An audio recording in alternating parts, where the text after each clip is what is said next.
Halo semua, selamat pagi, siang, sore, malam. Baik lagi bersama gue Safil di Safil Bahas Sinema. Di kesempatan kali ini gue ingin membahas film Sayap-Sayap Patah yang disutradarai oleh Rudi Sudjarwo. Film ini merupakan film yang terinspirasi dari kisah nyata walaupun banyak unsur-unsur fiksi yang ditambahkan, yaitu terinspirasi dari kejadian kerusuhan di Makobrimob pada 2018 lalu. Film ini dari castnya sendiri itu adalah salah satu yang membuat gue cukup menarik, yaitu reuni antara Rudi Sudjarwo dan Nicholas Saputra setelah sebelumnya mereka sempat bekerja sama di film Ada Apa Dengan Cinta yang rilis 20 tahun yang lalu. Walau gitu memang harus diakui kalau hadirnya seorang produser yang cukup kontroversial di Indonesia memang adalah hal yang menurut gue cukup mengurangi minat untuk menonton film ini. Tetapi akhirnya gue tetap menonton filmnya di bioskop karena gue penasaran dengan bagaimana kombinasi antara dua sutradara dan aktor Indonesia ini setelah sebelumnya memang mereka berhasil menyajikan sesuatu yang benar-benar kuat di Ada Apa Dengan Cinta. Apakah ada pendewasaan di antara mereka sebagai seorang sineas, sebagai seorang aktor, sebagai seorang pekerja seni? Gue juga tahu kalau Nicholas Saputra ini itu cukup picky, dia cukup selektif dalam memilih film-filmnya, dan itu juga sedikit memberikan, gue gak bilang jaminan, tetapi sebuah indikasi kalau sebenarnya film Sayap-Sayap Patah ini bukanlah film yang asal-asal dibuat. Walaupun mungkin topiknya kontroversial, kemudian pernyataan dari sang produser juga kontroversial, tetapi mungkin memang Nicholas Saputra itu memiliki alasan khusus, dan juga begitu juga dengan Rudi Sudjarwo. Walaupun banyak orang yang skeptis melihat filmografi Rudi Sudjarwo yang dalam beberapa tahun terakhir ini nggak sebagus di awal-awal karir dia. Terlepas dari itu semua, gue akhirnya nonton dan inilah pendapat gue mengenai film Sayap-Sayap Patah ini. Ya, film Sayap-Sayap Patah ini gue bilang itu adalah film yang lumayan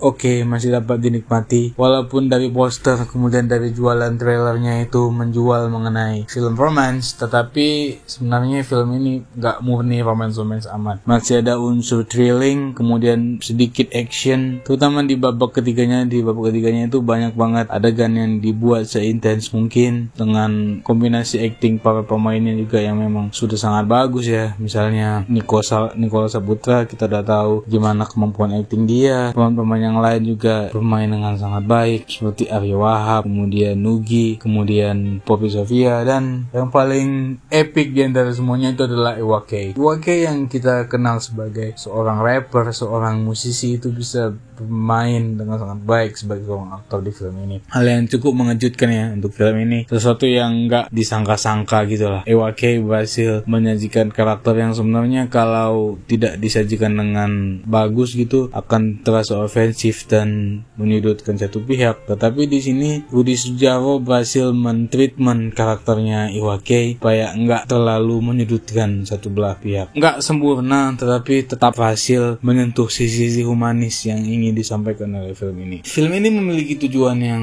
kelihatan jelas ya. Kalau gue bilang memang ada unsur propaganda yang ingin disampaikan oleh film ini, dan karena itulah ada banyak logical fallacy yang gue temuin dari film ini. Tapi kembali lagi, Rudi Sudjarwo itu berhasil memasukkan unsur humanis yang begitu cukup ke dalam filmnya. Juga banyak hal-hal juga yang cukup menarik untuk dibahas gitu. Banyak juga unsur-unsur yang nggak terlalu propagandek, walaupun sebenarnya ini udah jelas propaganda, tetapi Rudi Sudjarwo kembali lagi berhasil menyelamatkan film ini dengan sangat bagus. Dia berhasil menyelamatkan film ini dari lubang kehancuran lah kalau gue bilang, dengan treatment dia, bagaimana dia membuat karakternya terlihat humanis, bagaimana treatment karakternya supaya nggak terlihat sebagai karakter dua dimensional, walaupun banyak logical fallacy-nya, tapi tetap masih bisa dinikmati banget. Ya, gue teringat dengan satu film propaganda ketika Perang Dunia Kedua yang dibuat oleh sutradara legendaris asal Jepang, seorang sutradara yang sangat hebat, yaitu Akira Kurosawa. Dia sempat membuat film propaganda yang berjudul The Most Beautiful yang rilis pada saat Perang Dunia Kedua. Dia juga membuat sesuatu yang begitu humanis, walaupun sebuah propaganda, tetapi ia menyorot sesuatu yang membuat filmnya itu gak cuma sekedar propaganda kosong atau cuma menampilkan sesuatu yang kosong gitu, tetapi benar-benar dapat menyampaikan suatu ide yang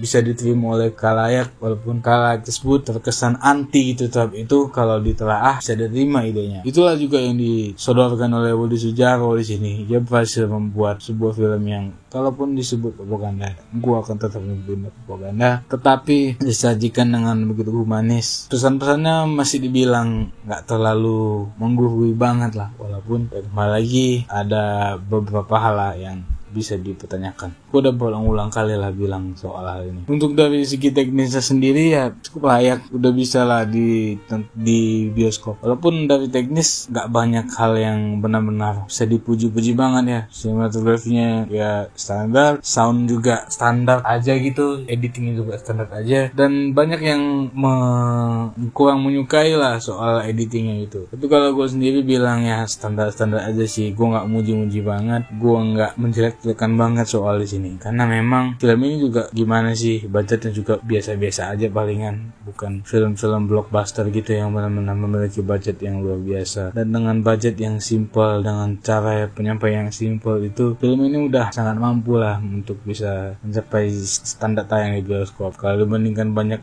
masih banyak film yang belum memenuhi standar untuk tayang di bioskop, ya film ini udah memenuhi banget lah untuk bisa tayang di bioskop. Itulah film Sayap-Sayap Patah ini.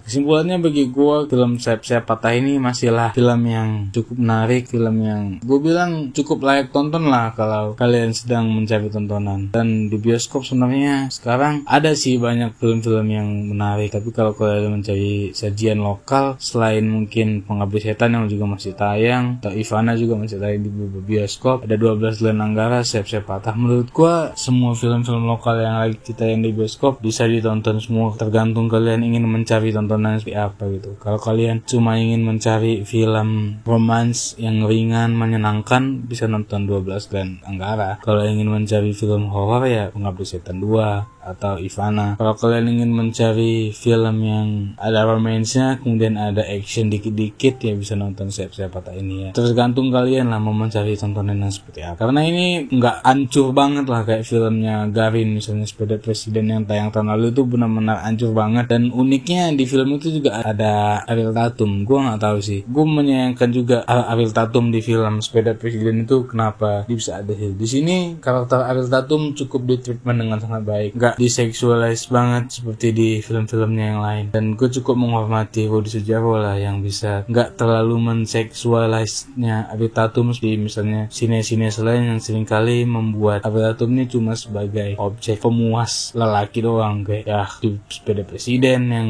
berkedok film anak-anak musikal, tapi isinya cuma pemuas hasrat seksual orang-orang yang suka sama Ariel Tatum doang. Atau misalnya di film yang tahun lalu, gue lupa tahun lalu entah kapan gitu, film Selesai yang filmnya juga sangat kontroversial yang dianggap merendahkan perempuan, dan itu parah banget sih. Tapi kalian di Budi Sudjarwo bisa membuat Ariel Tatum cukup menarik sebagai seorang karakter. Ia tetap mengeksplor kecantikannya Ariel Tatum yang memang harus diakui kalau dia memiliki paras secara cantik, tetapi nggak diseksualize banget seperti di film-filmnya yang lain. Dan sekali lagi gue sangat menghormati hal itu. Oke, sekian dari gue untuk review kali ini. Seperti biasa jangan lupa like, comment, subscribe, share video ini jika kalian bermanfaat. Subscribe di channel ini dan cek video-video gue yang lain. Gue Safil, see you another time. Bye bye, adios.